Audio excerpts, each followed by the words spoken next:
Shalom, welcome to Up Close and Personal Podcast with me Rebecca Masih from Menara Doa, Jakarta.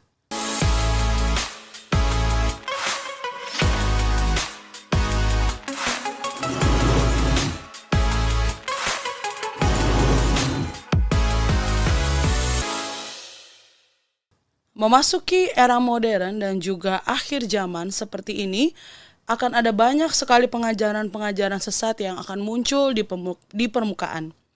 Kalau misalnya ajaran tersebut berlawanan dengan Alkitab, tentu kita sudah bisa mengidentifikasikannya. Tetapi bagaimana kalau ajaran-ajaran tersebut ada di Alkitab juga, tapi sebenarnya hal tersebut bukanlah seperti yang Tuhan mau.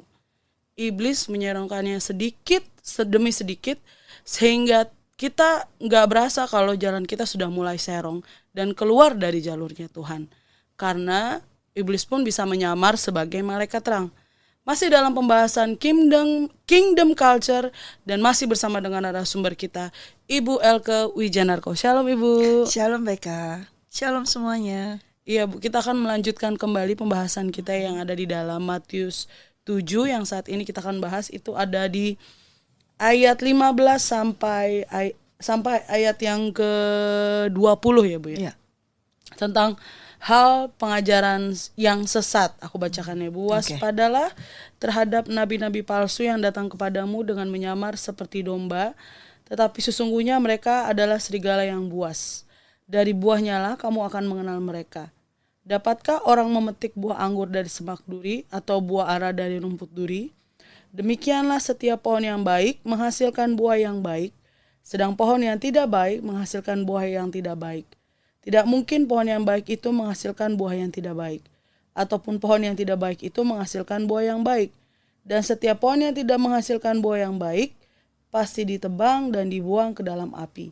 Jadi dari buahnya lah kamu akan mengenal mereka gitu ya Bu. Nabi-nabi palsu ini kadang suka masuk ke dalam kawanan domba-domba gitu ya Bu. Kambing-kambing ini suka masuk di dalam kawanan domba Menyusup dan, ya. Iya menyusup gitu ya. Padahal mereka itu adalah dibilang tadi serigala yang buas ya Bu ya.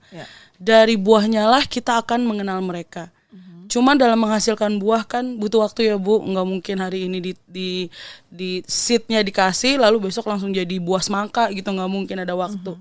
Nah bagaimana nih Bu, kita ini udah keburu mendengar, bahkan udah kadang iya betul gitu ya, mempercayai ajaran tersebut. Tapi sementara itu bukan dari Tuhan dan dibilang di sini kita melihat buahnya itu. Nah itu bagaimana tuh Bu, kita sebagai jemaat yang mendengarkan firman Tuhan dari hamba-hamba Tuhan gitu. Iya.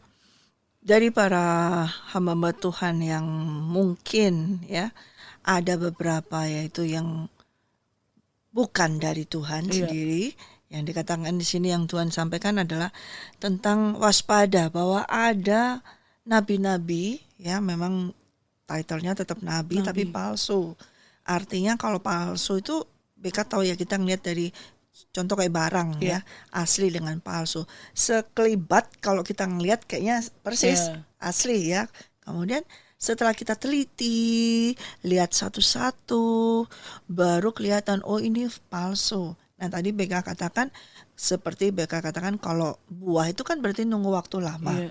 Nah ini mungkin kalau kita cara berpikir atau menyampaikan, oh kita tunggu buahnya berarti ntar berapa tahun baru kelihatan. Nah, itu kan secara buah yang ini, tapi artinya yang Tuhan sampaikan di sini ada perumpamaan, nggak sampai nunggu berlama-lama. Kalau kita tahu itu sesuatu yang palsu, buahnya tuh langsung akan kelihatan langsung. Sama seperti kita mengidentifikasikan dua barang yang kelihatannya sama, ya. Memang kalau kita langsung lalu begini saja nggak kelihatan. Oleh karena itu kita perlu ada waktu sejenak untuk lebih teliti lagi. Kita pasti sudah tahu. Ada satu pasti. Apalagi kita kalau lebih lama lagi meneliti, pasti ada 2, 3, 4 yang oh ini nggak sama dengan ini, nggak sama pasti gitu. Ada satu item yang pasti kita sudah menjadikan untuk kita bisa tahu ini palsu nih, ini benar nih. Satu poin aja.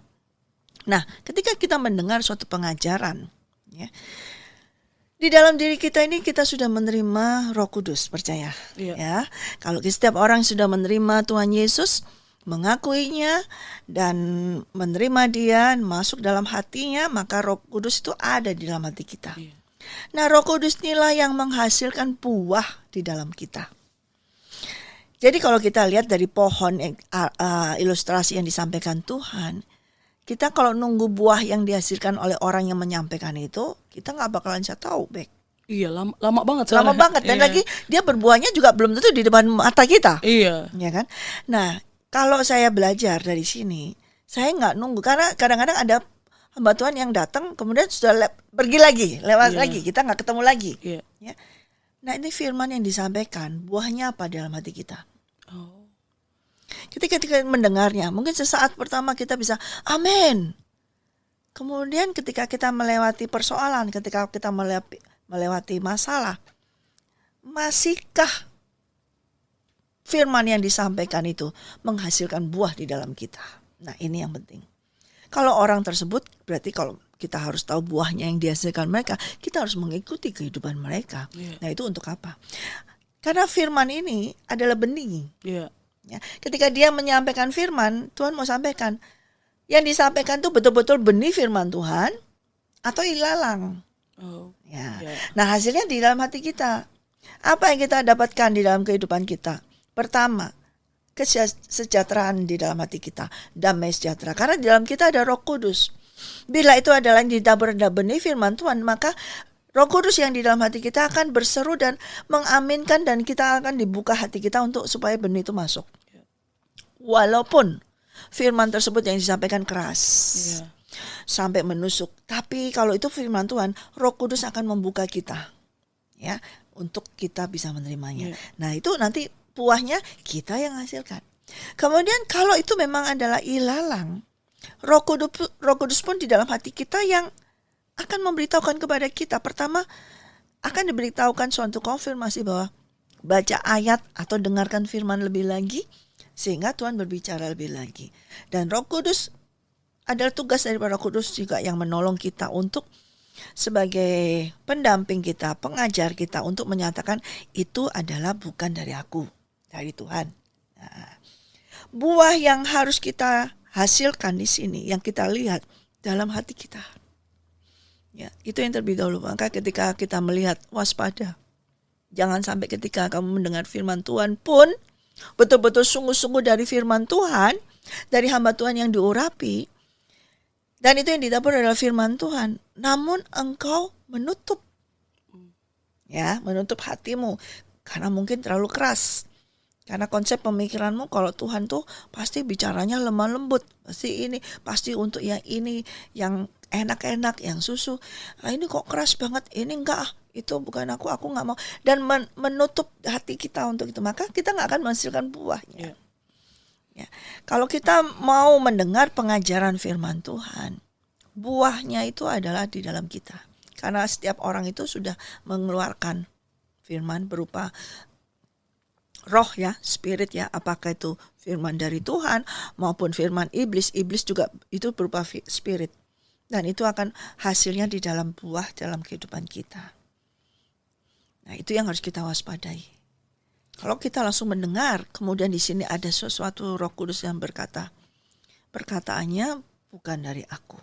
Atau itu yang benar, misalnya tentang nabi yang palsu, ya.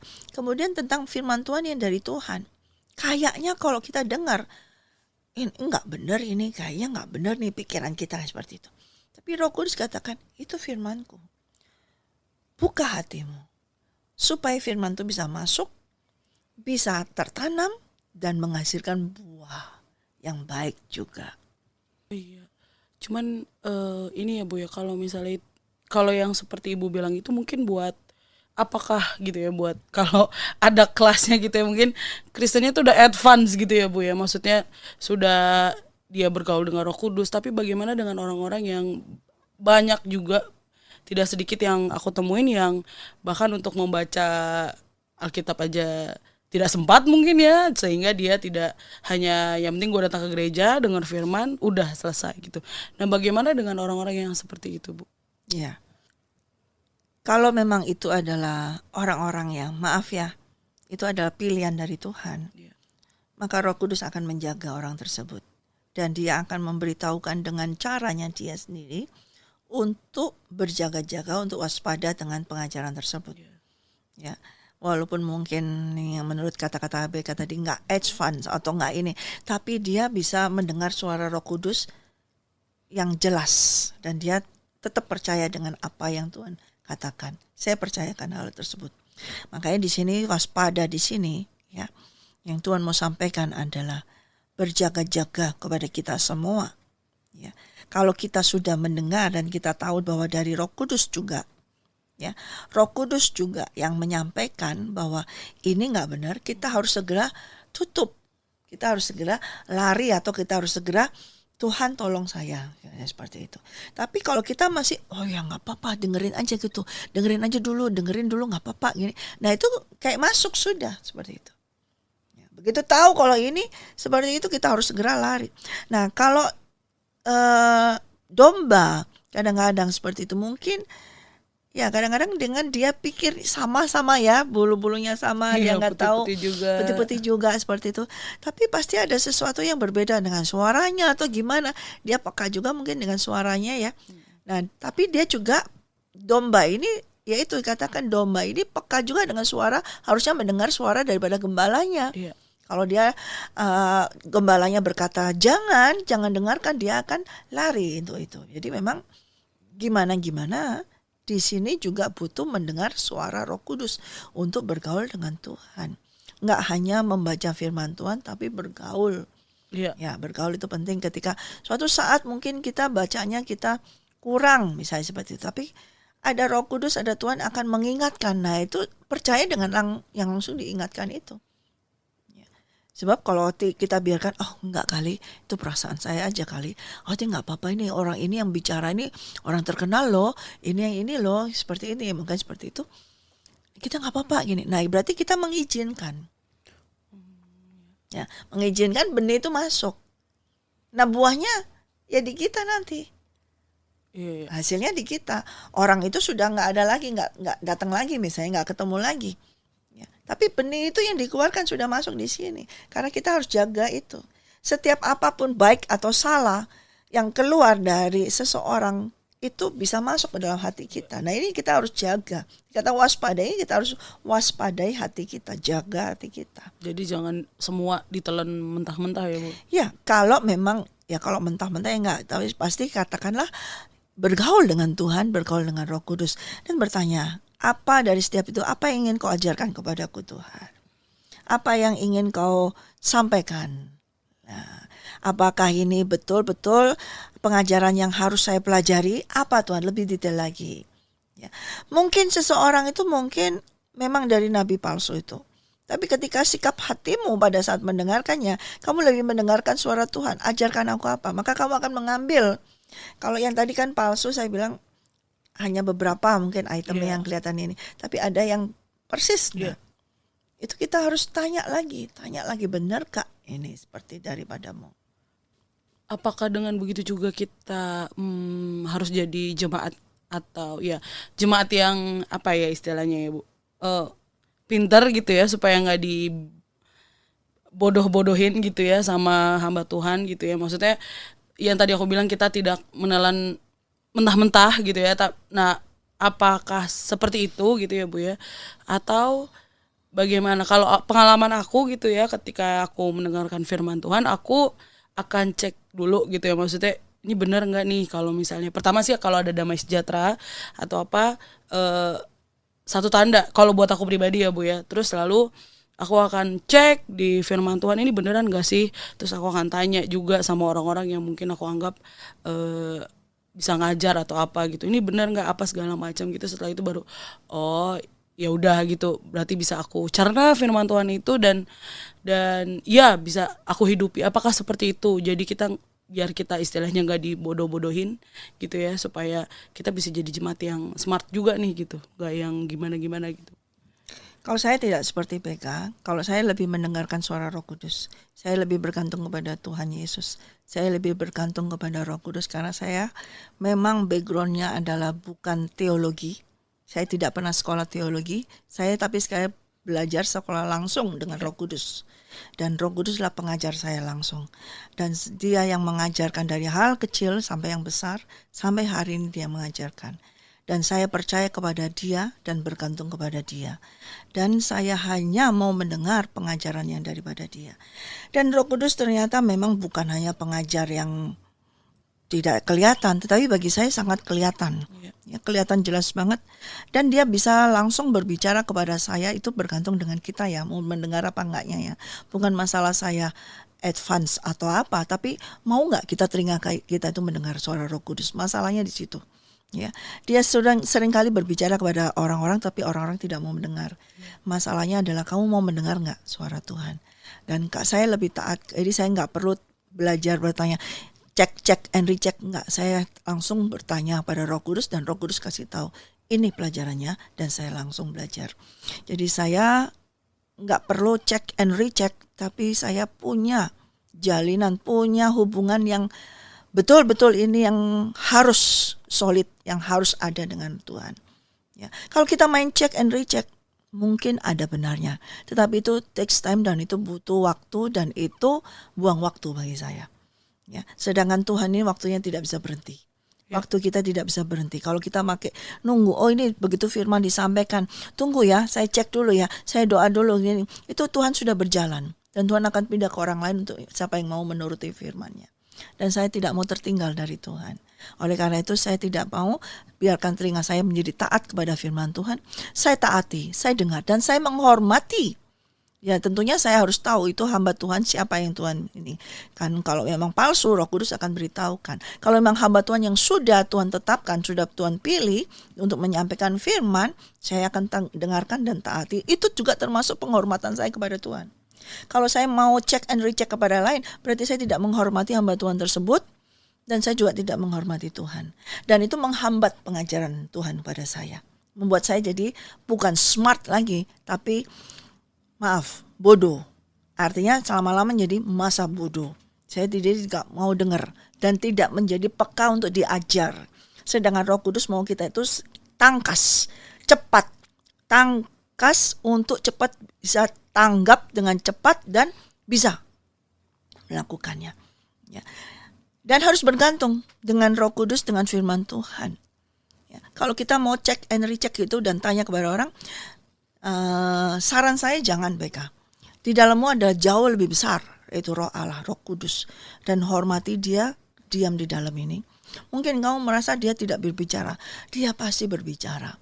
Lebih baik kamu bertanya dengan dia, Roh Kudus, itu daripada tanya orang yang menurut kamu bukan hamba Tuhan tapi punya pengalaman seperti itu. Nanti bisa dia hanya dengan knowledge aja. Nah itu tambah akan memiringkan kita. Ya. Tapi kita mau tunduk dan taat diarahkan oleh Roh Kudus. Sekalipun saya pernah nyampaikan di sini kalau nggak salah, even the broken clock, ya, must be twice right. Jadi dia akan 2 kali benar. Sekalipun dari seorang nabi yang palsu, ada 2 kali dia akan menyampaikan yang benar. Ya, nah 2 yang benar itu yang saya ambil. Kalau itu saya seperti itu, ya. Saya tetap menghormati, ya, dalam artian bukan menghormati dia palsunya, tapi saya ngomong kalau kamu gitu, saya mungkin nggak bisa langsung pergi, nggak bisa langsung gini. Saya harus juga etika kerajaan surga tetap harus saya jalani dalam kehidupan ini. Saya tetap itu, tapi dari 2 pembicara orang ini, ya ada 2 yang pasti benar. Nah itu yang cukup saya ambil. Yang the rest salah semua, ya nggak saya ambil. Itu aja. Daripada saya mesti cek lagi, apa dari pembicaraan dia yang benar Tuhan? Yang mana Roh Kudus yang ini? Oh yang ini benar, ya itu mau saya. Ini yang ini benar, oke. Yang lainnya salah, ya sudah, saya nggak mau ambil. Nah itu aja, lebih cepat. Jadi proses pencernaan kita jauh lebih cepat, sehingga pertumbuhan kita, kerohanian kita juga lebih cepat. Yeah. Karena waktunya Tuhan sudah sangat singkat. Gitu. Jadi kalau kita dengar-dengaran, nah ini pentingnya, dengar-dengaran dengan suara Roh Kudus. Pasti sekalipun ada pengajar yang sesat, pasti mereka tetap ambil ayat firman Tuhan. Tapi memang diputer-puter, diinikan. Tapi kita ambil yang benar, yang betul-betul benar, itu kita ambil. Jadi yang benar itu yang diambil ya Bu ya. Ya mungkin karena backgroundnya aku tuh suka apa sih kalau kayak detektif gitu ya, bacaan kesukaannya tuh tentang detektif gitu ya. Jadi aku segala sesuatu research apa segala macam, kalau nggak masuk logika aku nggak lah gitu, kayak gitu seperti itu. Jadi masih agak ke bawah juga gitu ya. Nggak apa-apa, itu asal kamu mau bergaul dengan Roh Kudus. Roh Kudus tolong saya, researchnya saya tetap research BK. Saya juga orang tipe research, tapi researchnya bukan di logika. Research kita harus dengan Roh Kudus. Nah, mungkin tinggal dipindah tempatnya aja, habitatnya dipindah, bukan di sini tapi di sini.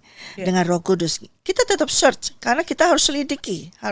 Makanya kita bisa tahu dari 10 yang dia sampaikan, kita harus selidiki mana nih 1, 2, bukan yang pertama atau yang kedua, bisa yang terakhir. Nah, itu kita research, tapi di sini bukan di sini. Nah, ini waktu kita researchnya ini kita bergaul dengan Roh Kudus. Roh Kudus tolong aku. Mungkin kita dari pertama sudah tidak sejahtera nih. Roh Kudus tolong aku, tapi aku mau mendengarkan. Kalau ini berasal daripadamu, mana yang aku harus ambil? Nah, itu kita bergantung di sini. Yang Ibu mau sampaikan, pentingnya kita tetap bergaul dengan Roh Kudus di saat-saat seperti itu. Bukan pada saat kita diam berdoa itu kita bergaul. Enggak, justru pada saat seperti itulah kita harus tahu, oh ini ilalang yang ditaburkan nih. Saya enggak mau taman hati saya ini penuh lalang lagi. Saya mau adalah benih firman Tuhan. Nah, dari semua ini pasti dia, karena dia palsu, pasti ada ngambil. Karena dia tidak menciptakan, dia tidak punya. Dia pasti ngambil ini, cuman diambil sepotong. Nah, itu kita ambil. Itu yang, biar itu yang tertanam pada kita. Contoh seperti itu, misalnya ketika mereka menyampaikan semua firman Tuhan. Nah, apa yang disampaikan ada pasti 2-3 kata atau 2-3 kalimat yang betul dari firman Tuhan, itu aja yang kita ambil. Gitu. The rest, ya sudah, saya nggak perlu. Tuhan ini, kalau Roh Kudus sudah sampaikan ini, ya ini. Nah, masalah dia salah, dia palsu, biar urusan dia dengan Tuhan. Gitu loh. Tapi dari situ, jangan sampai buahnya dia itu kita juga menghasilkan buah tersebut. Ya. Dengan kita mengotorinya atau kita juga menolak. Nah, itu berbahaya. Karena ketika dia palsu seperti itu, Tuhan itu bisa saja berbicara, ya, lewat siapa saja. Ya. Di tengah situasi kayak gimana pun Tuhan bisa bicara. Tetap kita harus melihat di situ. Tuhan sanggup, sekalipun dia orang yang dikatakan nabi palsu, tapi Tuhan bisa masukkan firman karena itu roh. Nah, itu ya, kalau kita jeli, oh itu roh, itu yang harus aku tangkap. Iya, saya juga belajar ya Bu ya. Ternyata tidak bisa pakai ini, ya harus pakai hati dari Roh Kudus gitu ya Bu ya. Ya, memang. Saya pun pernah seperti BK. Saya pun dulu pernah di posisi seperti itu. Ya. Tapi belajarnya gini yang saya lakukan BK. Saya menyerahkan akal pikiran saya kepada Tuhan. Dan saya mau buka hati saya untuk dipenuhi Roh Kudus, tuh Roh Kudus menguasai, gitu loh. Ya, sehingga akal, boleh dibilang akal saya itu saya tiadakan, ya. Sehingga ketika mendengar sesuatu dari Roh Kudus yang kadang-kadang menurut akal saya nggak masuk akal, itu sudah nggak ada lagi. Nah, kemudian saya bertanya, apa nih Roh Kudus yang harus saya pelajari? Bagaimana caranya untuk bisa mencerna gitu? Itulah seperti itu. Jadi kita mau buka hati seperti itu. Dengan demikian maka dia akan menolong kita untuk juga bisa mencerna atau memberikan suatu karunia kepada kita untuk membedakan roh. Oh iya itu. Ya, tapi kalau kita berhenti di sini, kita main research, main segala macam, nggak bisa membedakan roh, karena itu yang disampaikan itu mungkin benar semua loh, benar semua. Tapi spiritnya, nah, yang bisa membedakan Roh Kudus. Makanya kita perlu sangat bergantung dengan Roh Kudus. Dari seseorang yang nabi palsu ini, kesalahannya tidak kelihatan, BK. Dan itu sangat terselubung. Kalau hanya dari riset kita, penelitian kita secara jauh secara ini, nggak ada salahnya. Tapi Roh Kudus bisa berkata, itu rohnya bukan dari aku. Nah, kalau kita hanya sampai di sini, oke nih, benar nih. Nah, perlunya makanya ini kita matikan, ini kita buka, Sehingga Roh Kudus berkata, itu bukan dari aku. Ini kata-kata, ini dari aku. Nanti semua pertanyaan, ini bukan dari aku, ini dari aku. Nah, ini kita menerima pengajaran daripada Roh Kudus. Iya, karena pada dasarnya itu roh ya Bu ya. Iya, roh. Kita nggak bisa ngelihat dengan mata kita gitu. Nggak bisa. Dengan logika juga benar. Iya. Semuanya benar. Nasihat-nasihatnya benar semua. Semuanya kayaknya benar semua. Tapi itu roh. Itu daging maksud saya. Bukan roh dari Roh Kudus. Roh dari kedagingan. Roh dari iblis bahkan. Ya kan? Nah, yang bisa mengidentifikasikan Roh Kudus. Dan Roh Kudus ini memberikan kepada kita karunia. Kalau kita mengizinkan dia berkuasa, dia memberikan karunia untuk mengidentifikasikan segala berbagai macam roh. Nah, itu yang penting. Untuk bisa tahu, ini sesat nggak nih? Iya. Gitu, seperti ini. Wow, iya Bu. Ya, memang kadang segala sesuatu tidak bisa kita ukur dengan otak kita yang kecil ini ya Bu ya. Maksudnya ada satu yang lebih besar lagi, yaitu firman Tuhan dan Tuhan itu sendiri. Iya, dan itu dari roh gitu ya Bu ya. Kita nggak bisa ngelihat dengan kasat mata gitu roh itu seperti apa, tetapi Roh Kudus tahu yang akan ngasih tahu kita gitu. Betul sekali. Oleh karena itu tetap kita harus bergantung kepada Roh Kudus, kita menghormati dia. Ya, suatu saat dia mungkin berkata dengarkan. Tapi kamu pertama kali merasa nggak nyaman. Tapi Roh Kudus kata dengarkan. Kita harus mau dengarkan. Apa yang harus kita dengarkan? Seperti itu. Gitu BK. Memang sehingga Tuhan juga nyampaikan hati-hati ya, bahwa kadang-kadang mereka akan meniru. Ya. Kalau sudah meniru ini ya, saya pernah sampaikan, kalau kamu mengiyakan nggak kerasa kamu diserongkan sedikit-sedikit, diarahkan fokusnya. Tiba-tiba kamu sadar kamu sudah berlawan arah dengan Tuhan. Nah, itulah nabi palsu. Kalau nggak palsu, jelas-jelas yang tadi katakan waktu BK pertama kelihatan banget ya toh, yang jahat, yang gini kita sudah nggak mau kan, kita pasti nggak akan. Tapi yang depannya kelihatannya pakai baju putih, terus mulus, terus baik, sopan, dan penuh kasih, sangat suka memberi atau sangat, pokoknya baik banget deh, kayaknya firman Tuhan banget, kayaknya Tuhan Yesus banget. Tapi kalau itu bukan dari Tuhan, tetap saja bagaimana kita bisa mengetahuinya? Nah, di sini Roh Kudus yang tahu. Iya betul. Memang habitual fellowship with the Holy Spirit itu penting banget Bapak Ibu Saudara ya. Iya, betul. Supaya bisa tahu yang ini salah, yang ini benar, yang ini dari aku, yang ini bukan dari aku gitu ya. Karena kan memang benar iblis pun bisa menyamar seperti malaikat terang. Yes. Terima kasih Bu. Sama-sama BK. Aku belajar hari bertobat gitu ya. Aduh. Puji Tuhan. Haleluya, puji Tuhan. Kayaknya senang kalau kita setiap kali kita sharing itu selalu kita dapat sesuatu ya. Saya pun demikian, dapat sesuatu dari Tuhan baru sekali, sehingga kita ini mau diajar terus setiap hari. Yang penting punya kuping yang mendengar ya. Mendengar. Memang kadang-kadang kalau mendengar suara firman itu mungkin kayaknya nggak enak ya di telinga. Di awal ya kayak menusuk kali gitu ya. Diusik soalnya. Iya. Tapi setelah itu hasil dari buah yang terjadi, hasilnya itu akan kita nikmati juga. Terima kasih Bu. Sama-sama Rebecca. Sampai di sini podcast kita pada hari ini. Terima kasih untuk support Bapak, Ibu, Saudara-saudari sekalian. Jangan lupa di like, subscribe, nyalakan lonceng, dan share podcast Up Close and Personal. Be ready for He is coming. God bless you. God bless you.